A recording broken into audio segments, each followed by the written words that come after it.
लेकिन आपको नहीं पता कि दूसरे के दिल में क्या चल रहा है, क्या तूफान बरपा है। इतना कुछ करने के बावजूद इंसानियत का इसने 99 टाइम्स कत्ल किया, फिर भी इसके दिल में था कि तूने जो किया गलत किया। We don't have to be judgmental about others. आपको नहीं पता कि उसके दिल में क्या है, आपको नहीं पता कि वो उस सिचुएशन से बाहर निकलना चाहता है। हो सकता है कि कुछ ऐसी कंडीशंस हो जिसकी वजह से दोबारा वो गुनाह की तरफ जाता है। Give a helping hand, protect your fellow Muslim beings. अब ये बंदा जाता है उस राहिब की तरफ, और आबिद अल्हम्दुलिल्लाह ऐसे लोग होते हैं जो कि रात दिन अल्लाह ताला की इबादत करते हैं, रातों को भी खड़े होके जिक्र अस्कार की, इबादत की, नमाजें पढ़ी, कुरान पढ़ा। और ये वो लोग होते हैं शायद इन्होंने अपनी जिंदगी में एक चूंटी भी ना मारी हो। और जब इस शख्स को बताया गया होगा कि अब उसने जाहिर काउंसलिंग सेशन चल रहा है, उसने कहा कि सर मैंने ना 99 लोगों को कत्ल किया है, शायद शौक लगा होगा आबिद को। ये मैं तफसीर में नहीं है, मैं अपनी तरफ से बता रहा हूं। और आबिद ने शायद ये कहा हो कि मेरे भाई अगर आपने एक कत्ल किया होता, 2 किए होते तो बात कुछ समझ में आती थी। यहां पे 10 या 20 की बात नहीं हो रही, 99 कत्ल की बात हो रही है। तेरे लिए तौबा के दरवाजे बंद हो चुके हैं, तेरे लिए कोई तौबा नहीं।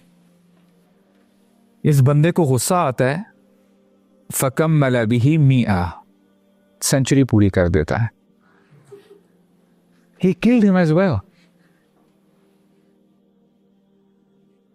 अब सरप्राइजिंग बात यह है कि थोड़े अरसे के बाद दोबारा इसके जहन में यह ख्याल आता है मैंने जो काम किया गलत किया। अभी भी इसके दिल में रिग्रेट था, अभी भी इसके दिल में ईमान था, अभी भी इसके दिल में इंसानियत थी। ईमान तो नहीं कहना चाहिए, उसको आप माइनस कर लें। इंसानियत थी कम से कम इसके दिल में कि मैंने जो काम किया गलत किया, मैंने जुल्म किया दूसरे के ऊपर।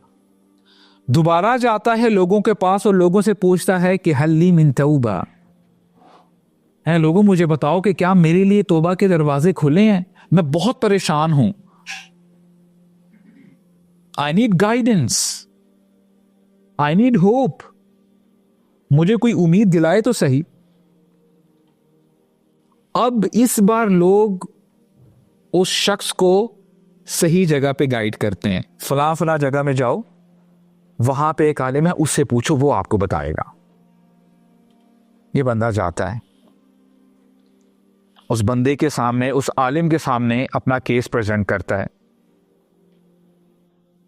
और ये फर्क होता है आलिम में और आबिद में। आलिम कहता है कि वमन यहूलु बैनक व बैन अत-तौबा, ऐ बंदे तेरे और तौबा के दरमियान कौन हाइल हो सकता है? वाह Akbar, there is a way out. तू अभी भी अच्छा बंदा बन सकता है, तू अभी भी नेक बन सकता है, तू अभी भी अल्लाह के चाहने वालों की लिस्ट में आ सकता है। तेरे लिए तौबा के दरवाजे खुले हैं, लेकिन एक शर्त है, तुझे अपनी जगह छोड़नी पड़ेगी जहां पे तू रहता है, और फुला फुला जगह में जा जहां पे नेक लोग रहते हैं। Now go.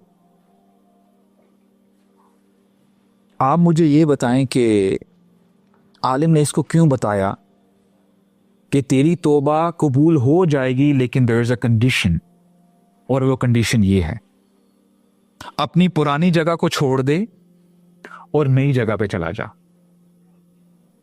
What could be the reason? यादा का बहुत असर हो जाए उस जगह पर, जब वो देखता हुआ लोगों फिर उसका गीत गाता हुआ वही बिना पे। बिल्कुल ठीक है, रीसेट हो जाती है, रीसेट हो जाती है जिंदगी। मतलब आप नई जगह पे जाएगा ना, जी उधर तो आपको जानते तो नहीं होंगे। ओके एनीबडी एल्स जी लोगों का इन्फ्लुएंस हो जाए, मतलब आप हैबिट फिक्स भी कर लें, लेकिन आपकी इन्वायरमेंट जो है वो आपको एकदम से शेप करती है। Very good your environment affects you. आलिम को पता चल गया था ये इतने बुरे इलाके में रहता है, इसने एक दफा कत्ल नहीं किया, इसने 100 कत्ल किए हैं, और उस इलाके में एक शख्स भी ऐसा नहीं है जिसने इसको कहा हो कि भाई क्या कर रहे हो, इतना बुरा काम कर रहे हो, गुनाह कबीरा है, तुम्हें पता है तुम क्या कर रहे हो। जिसने क्रिटिसाइज किया हो, जिसने इसको समझाया हो। क्योंकि अगर मैं इसको बता भी दूं कि तेरे लिए तौबा के दरवाजे खुले हैं और ये दोबारा अपने पुराने लाइफस्टाइल में चला जाएगा, तो मुमकिन है ये मजीद कत्ल करता जाएगा। तो ऐ बंदे उस जगह को छोड़ दे, क्योंकि अगर तू तौबा कर भी लेता है तू कंसिस्टेंट नहीं रह सकेगा, तू दोबारा उसी गुनाह की तरफ चला जाएगा, तू दोबारा रिलैप्स की तरफ चला जाएगा। Changing your environment is very essential if you want to become a better person. और अगर कोई बंदा अपनी environment को चेंज नहीं करता तो जान लें बहुत मुश्किल हो जाएगी। इसको आप ऐसे भी समझ सकते हैं, जैसे एक टैप है, नलका लगा हुआ है और उसके आगे ना पाइप है, पानी बहुत स्लो आ रहा है। उसकी दो ही रीजंस हो सकती हैं। एक रीजन तो ये है, मिसाल के तौर पे पानी कम आ रहा है, आपने देखा यार पानी बहुत कम आ रहा है, and you are into gardening, आप पानी देना चाहते हो अपने गार्डन में, आपको पता ही चलता है कि पाइप ना कहीं से जरा स्क्वीज हुआ है, टेढ़ा हुआ है। अब दो ही हल है, या तो आप जहां से वो टैंगल्ड है उसको अनटैंगल कर लो, सीधा कर दो, तो फ्लो इजी हो जाएगा, पानी सही आएगा, सही फ्लो करेगा। दूसरा हल यह है कि आप पानी थोड़ा सा और प्रेशर खोल लो। कौन सा इजी वे आउट है, उसको जरा अनटैंगल कर लो, जरा फ्लो में पानी आ जाएगा। हम लोग कभी कभार उस पाइप को ठीक नहीं कर रहे होते, फ्लो हमारा ठीक नहीं होता, हम लोग प्रेशर दे रहे होते हैं, हम लोग एफर्ट ज्यादा डाल रहे होते हैं, जिससे मामलात और बिगड़ जाते हैं। Be smart. और अब देखिए ना कि जो मैंने आपको बताया कि 100 कत्ल करने के बावजूद he had this remorse feeling कि मैंने जो काम किया गलत किया। अब ये बंदा करता क्या है कि घर जाता है, जितना भी हो सकता था इसने सामान पैकअप किया जो कि ये अपने साथ लेके जा सकता था। ये नहीं इसने कोई पिकअप हायर की होगी, चलो यार ज़रा सामान पैकअप करते हैं, फर्नीचर वगैरह पे चलते हैं, नहीं, जो भी आराम से ये अपना इसने बैक पैक रेडी किया होगा और उसने अपनी जर्नी स्टार्ट कर दी होगी। जर्नी स्टार्ट करता है और अभी चल ही रहा है, रास्ते में इसकी मौत वाक़ई हो जाती है, फौत हो जाता है। ऑन वन साइड रहमत के फरिश्ते नाजिल होते हैं कि ये हमारा बंदा है, ये तौबा के रास्ते पर निकल चुका था, और वहां से अजाब के फरिश्ते नाजिल होते हैं। अजाब के फरिश्ते कहते हैं नहीं नहीं ये हमारा बंदा है। आपको पता है क्यों? हदीस के अल्फाज हैं, वो अजाब के फरिश्ते कहते हैं इन्नहु लम यअमल खैरन क़त, इसने अपनी पूरी जिंदगी में एक नेकी भी नहीं की थी। ही इज आवर गाय, हम इसको लेके जाएंगे, ये जहन्नमी है। अभी ये बहस चल रही होती है, अल्लाह ताला तीसरे फरिश्ते को नाजिल करते हैं ताकि वो आर्बिट्रेटर बने और जरा चीज को सॉल्व करे। और तय ये पाया जाता है कि अगर ये शख्स अपने पुराने इलाके के करीब फौत हुआ है तो इसको अजाब के फरिश्ते लेके जाएंगे, और अगर ये नए इलाके के करीब फौत हुआ है तो इसको रहमत के फरिश्ते लेके जाएंगे। असल में ये पुराने इलाके के करीब फोत हुआ था।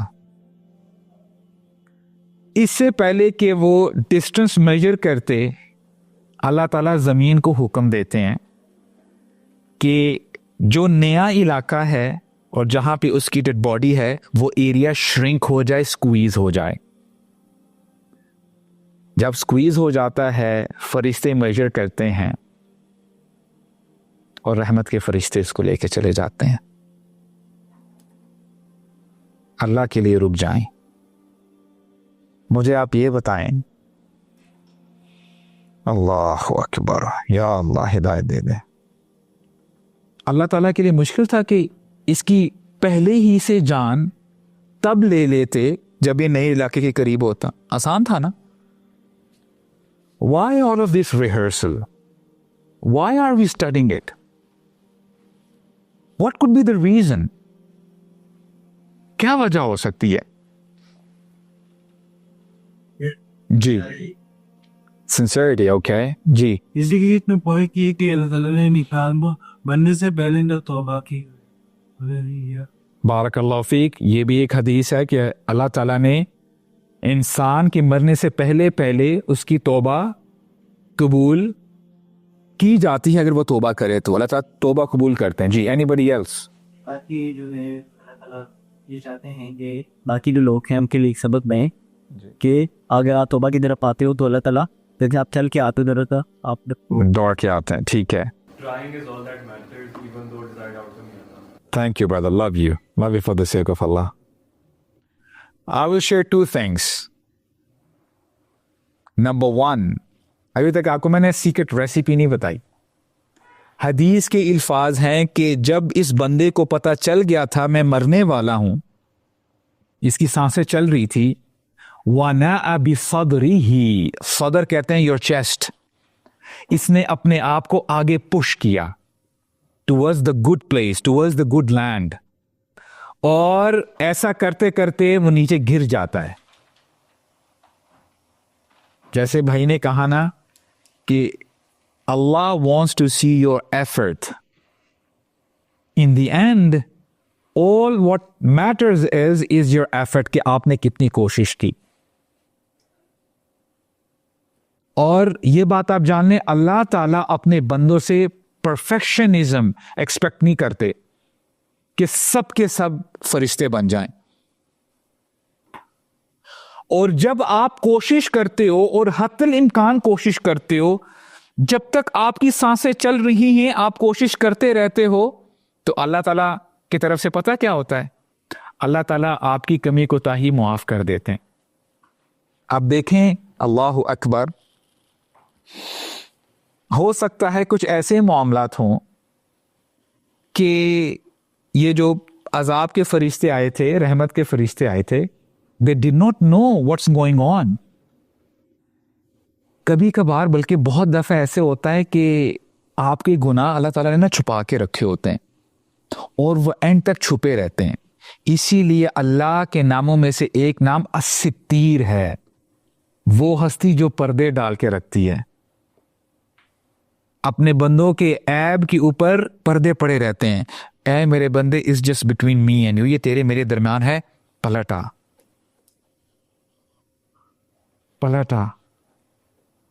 और एक दुआ है, इसको नोट कर लें, अल्लाहुम्मा अस्तुरना फौकल अर्द व तहतल अर्द व यौमल अर्द अलैक। ए अल्लाह, आप हमें छुपा के ही रखिएगा, हमारे गुनाहों पे पर्दे डाल के ही रखिएगा जब तक हम फौकल अर्द, जमीन के ऊपर हैं, यानी जब हम जिंदा हैं। और ए अल्लाह, जब हम इस दुनिया से चले जाएं, तहतल अर्द, जब हम इस जमीन के नीचे चले जाएं, meaning when will die, when will go to our graves, ए अल्लाह तब भी छुपा के रखना, ए अल्लाह एक्सपोज मत करना। और वयौमल अर्द अलैक, और अल्लाह उस दिन भी हमें छुपा के रखना, हमारे गुनाहों पे पर्दे डाल के रखना, जो लोग जमा होंगे, बड़ा सा मैदान होगा। क्या मतलब? ए अल्लाह, बस तू से तीर है, ए अल्लाह बचा ले, ए अल्लाह छुपा के रख। और हमारे यहाँ ना एक बहुत बड़ा मसला ये है, कुछ लोग ऐसे होते हैं जब उनके पास हक आ जाता है ना, दे प्रोक्रेस्टिनेट। अगले हफ्ते से मैं ड्रग्स छोड़ दूंगा, स्मोकिंग छोड़ दूंगा, नमाज पढ़ना शुरू कर दूंगा, ये काम छोड़ दूंगा। Yes, from next week, from next month, from next year, from next day. नहीं यार, कल से। आपको पता है अल्लाह ताला ने इसको क्यों बचाया? Because this guy was proactive. इसने ये नहीं कहा कि ठीक है आलिम का फतवा तो आ गया है यार, जरा रिलैक्स करते हैं, तौबा तो मैंने कर लिया है, 1 घंटे में ये माहौल मेरा क्या बिगाड़ लेगा। ओए लेट्स रिलैक्स, इतनी गुड न्यूज मुझे मिल गई है कि तौबा मेरे लिए दरवाजे तो खुल गए हैं। He was pro. जैसे ही इसको पता चला this is the only way out, घर जाता है, सामान पैकअप करता है and he started the journey. वल्लाही अल्लाह ताला यही देखना चाहते हैं कि हाउ प्रोएक्टिव यू आर और आप कितनी कोशिश करते हो। और जब आप अपनी तरफ से कोशिश करते हो और फिर अगर कहीं ना कहीं यू स्लैक ऑफ, अल्लाह ताला उसको ब्रश ऑफ कर देते हैं। ए मेरे बंदे, this is just between me and you, ये तेरे और मेरे दरम्यान है।